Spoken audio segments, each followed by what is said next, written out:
Good morning, Global Warriors. It's Sunday morning here in Prince George.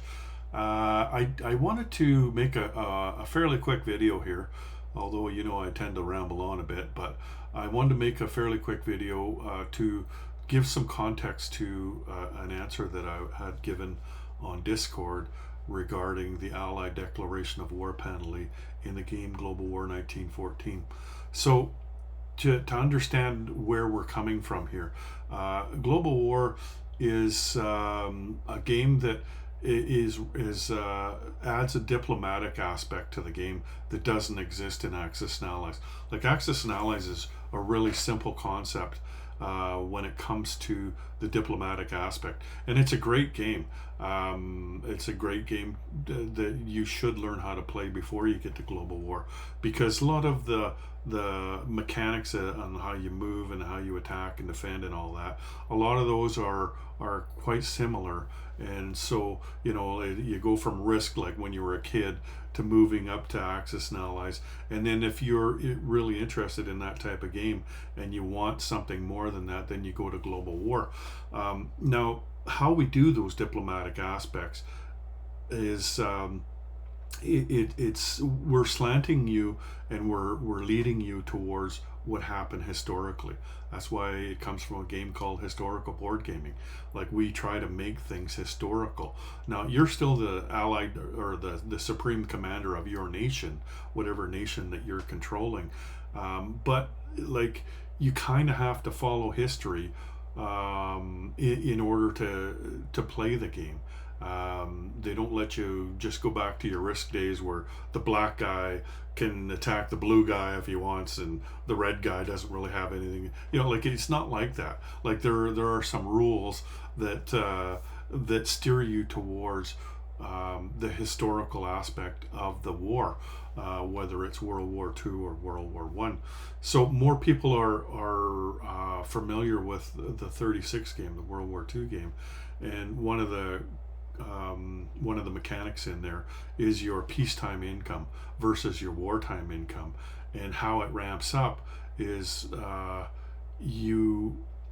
whatever alarms your nation, the people in your nation, and thinks, maybe we should get involved in this, or maybe we need to do more to defend ourselves or to prepare for what looks like it might be inevitable.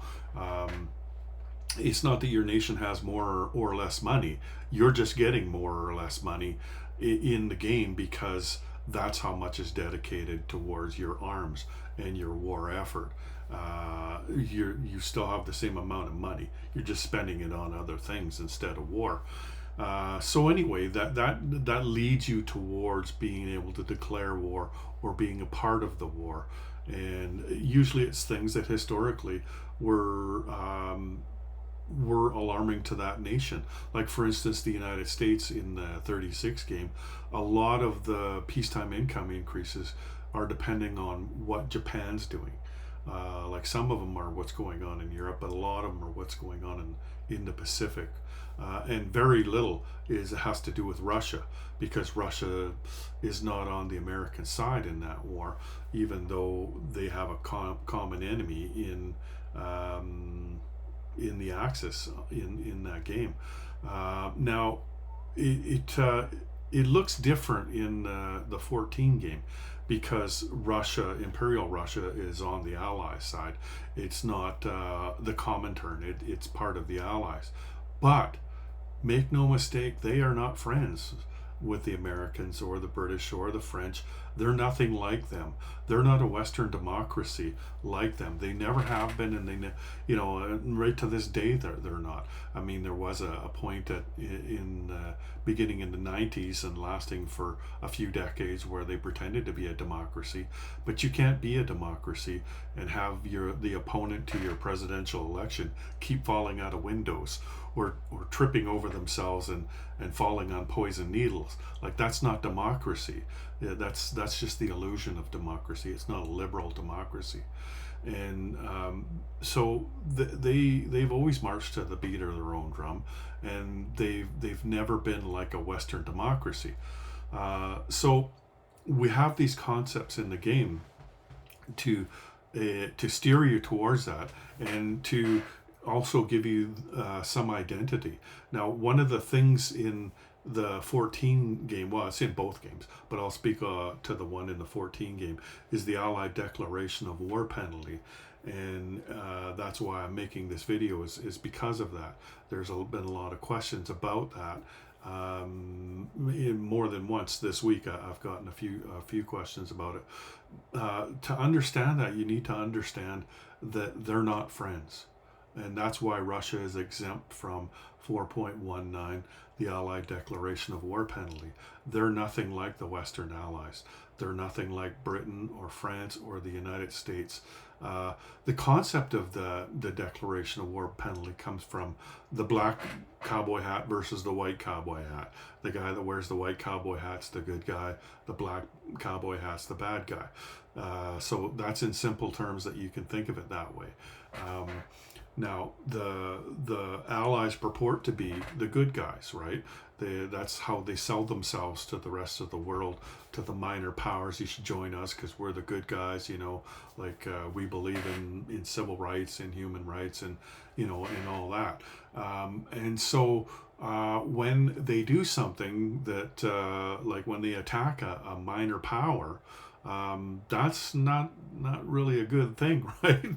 Like that's taking off the white hat, putting on the black hat for just a minute. I'll just do it this turn, okay? And so there's a penalty for that because that's against their character. They're not supposed to do that, right?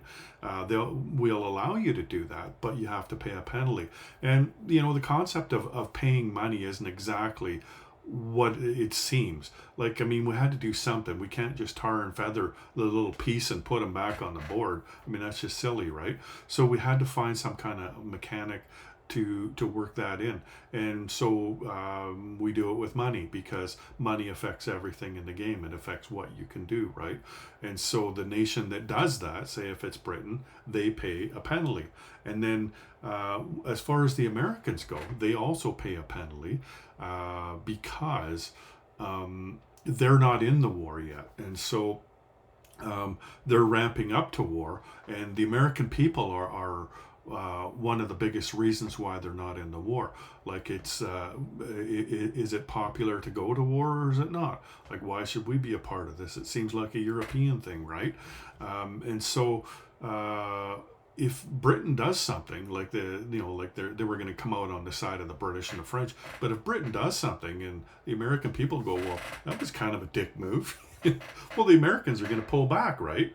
In other words, they're going to go backwards on the peacetime income increases. Again, it's not that they have a different amount of money. They've got the same amount of money. They're just not allocating it towards war. And so they're further away from getting in the war. And that's the whole concept of the Allied Declaration of War Penalty. And Russia, they don't care about white cowboy hats or black cowboy hats. They wear fur hats.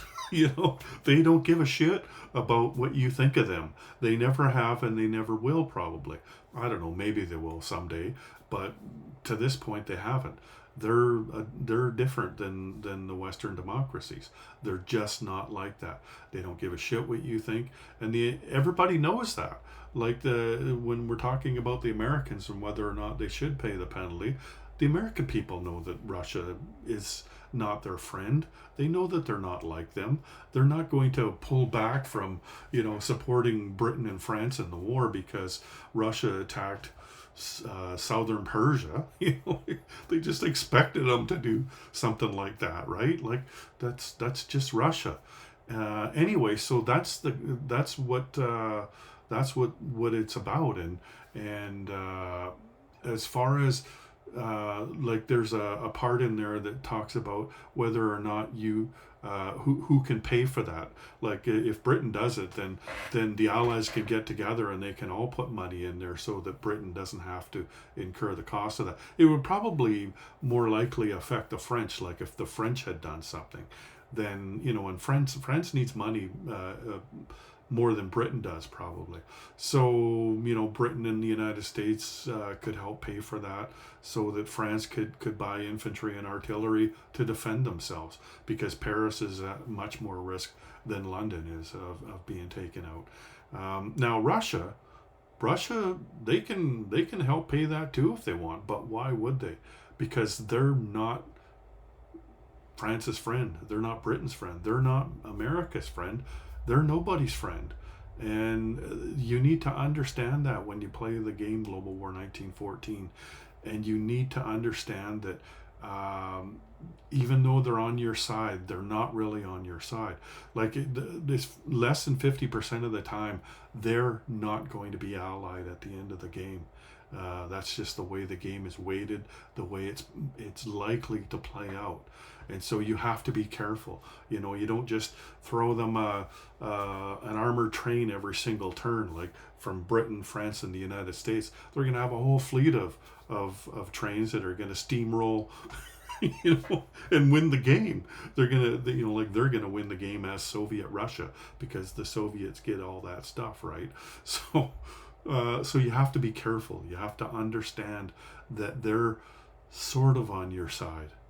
You know, like it's pretty nuanced, and it's really cool, you know, trying to decipher that, because it's not the same every game. Like there's some points where, yeah, let's all give them artillery, or let's all give them trains or whatever, you know, like that's working out to our advantage. But other times, and you know, depending on the time of the game and how well or how badly the game is going, I mean, there's a lot to think about in there. And so it's a great game that way. The diplomacy aspect of it, I think it's more complicated than the 36 game when you add all of the diplomatic aspects to it, including the diplomacy chart and you know, the minor powers, Japan and Italy, that, you know, can go one way or the other. So anyway, I just wanted to make this quick video, even though it hasn't been that quick, but make it so that you could help you understand what the concept behind this is and why Russia is exempt from it, because they don't give a shit what you think. Anyway, that's all I got for you today. So have a good battle out there, and Merry Christmas, everyone.